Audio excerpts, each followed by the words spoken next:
don't have to be a big company to act like a big company. I'm about to show you just that. Here is your daily dose of the Ultimate Sales Machine coming to you from the new edition.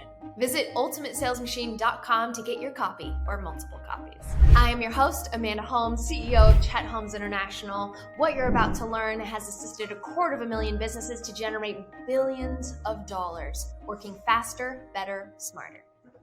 This is an example. Dong Norwood grew from 6 to 8 figures against all odds. He was a logistics company, and he was competing against billion-dollar conglomerates. These were companies that just had hundreds of millions of dollars to spend on marketing, and yet him and his 12-person team were trying to combat that.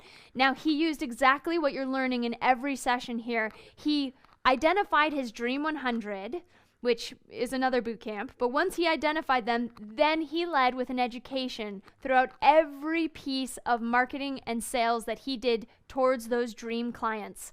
And I can remember hearing it from his coach, Stacy Hyland. I loved, she shared that one of the sales reps was actually shocked when they got a call from one of their prospects, this huge company. They didn't understand why they'd even call them. The salesperson actually said, "Why do you want a meeting with me?" Which you would never say as a sales rep. But he was so shocked that he got their attention.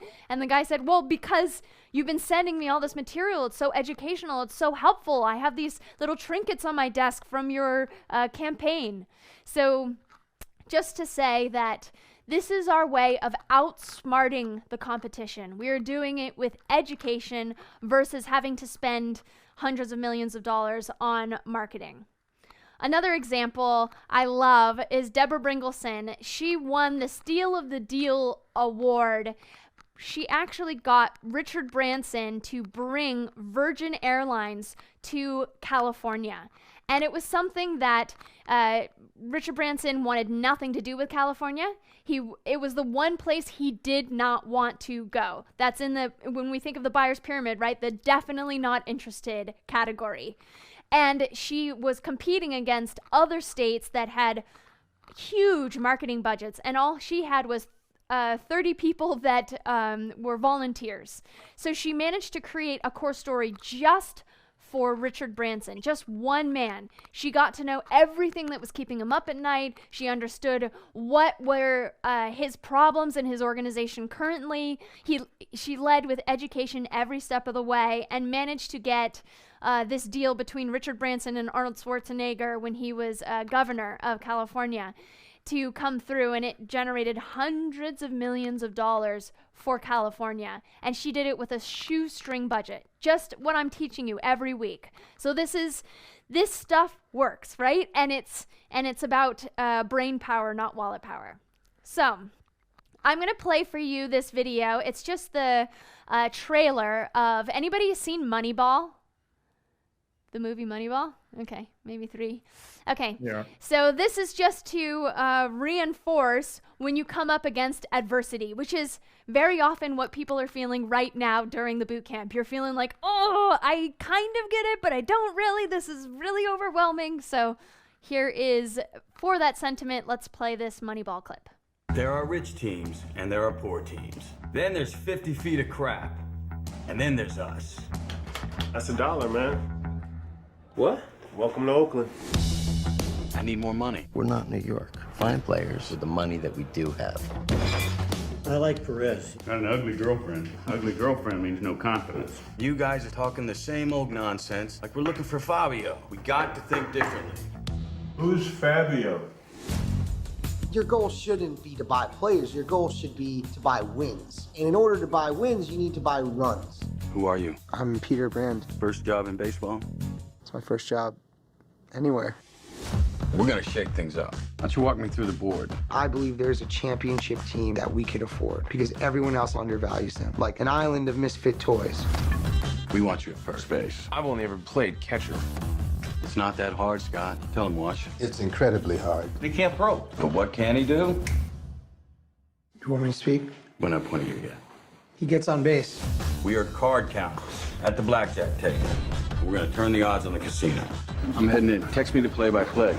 Wait, what? I don't watch the games. Billy Beane has tried to reinvent a system that's been working for years. It was a nice theory, just not working out. How long is Billy Beane gonna last? He's proven himself right out of a job. In their minds, it's threatening the game. It's threatening the way that they do things. Hey, Daddy, do you think you'll lose your job? What? Where did you hear that? Well, I go on the internet sometimes. Don't go on the internet. Watch TV or talk to people. You're discounting what scouts have done for 150 years? What the hell am I doing? What is happening in Oakland? It defies everything we know about baseball. Just plain crazy. If we win with this team, we'll change the game.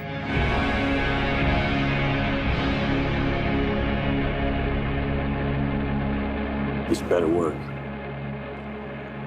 I'm just kidding. Oh, that just get. I love how Frank really enjoyed that. Did you want to say something, Frank? This is just so good, you know. Like, it's just like, I love it how it's like he references, like, you know, like the blackjack. You know, it's like, we're gonna do it this way, and they utilize metrics throughout that whole process. Yeah, when I watched that clip, I think of all the times that people say, but I sell just by offering my product or service. Like, that's how we sell. That's how we have a cold call. That's how we reach out on LinkedIn. That's how it's been done forever and always, right? But we know there is a different way. There is a way to go beyond the 3%.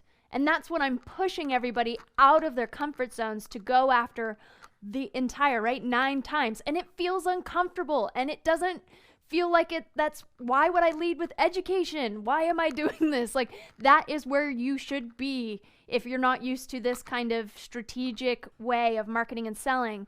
But we use the example of Moneyball. He lost out of the first 21 games, they lost 17 out of the first 21 games. And everybody wrote him that he was an utter failure. And yet he stuck to it with pig-headed discipline and determination against all odds, against every news station saying that he was a failure. And after that, they had a 20-game running winning streak. 20 games. It had hit the break. It had reached the. It had broken the record. Thank you. It had broken the record for the most amount of games won consecutively in a row, and they're in history for it. That's why there's a movie about it, because against the uncomfortableness and knowing that it wasn't quite working and trying to change a game, they stayed consistent and they continued to work at it so that they could create results that they'd never seen in the game of baseball. So we are changing the game of sales. We are doing it. Why? Because people are inundated with sales messages. They're tired of being pushed. They want to be served. And in every tactic, we have the opportunity to provide value. We have social media like we've never had before. We can broadcast messages to everyone and anyone to give them something better than just the status quo. That is what we're learning. That is what we are working towards excellence. Yes, Akshat, so true. It's about how you position differently. So when you sell, you break rapport, but when you educate, you build it. Sales is about building rapport, not breaking it. That is a great quote of my father's. Make sure to get your copy or copies at theultimatesalesmachine.com. There's a lot of special bonuses that you can't get going to Amazon, so make sure you check it out at ultimatesalesmachine.com.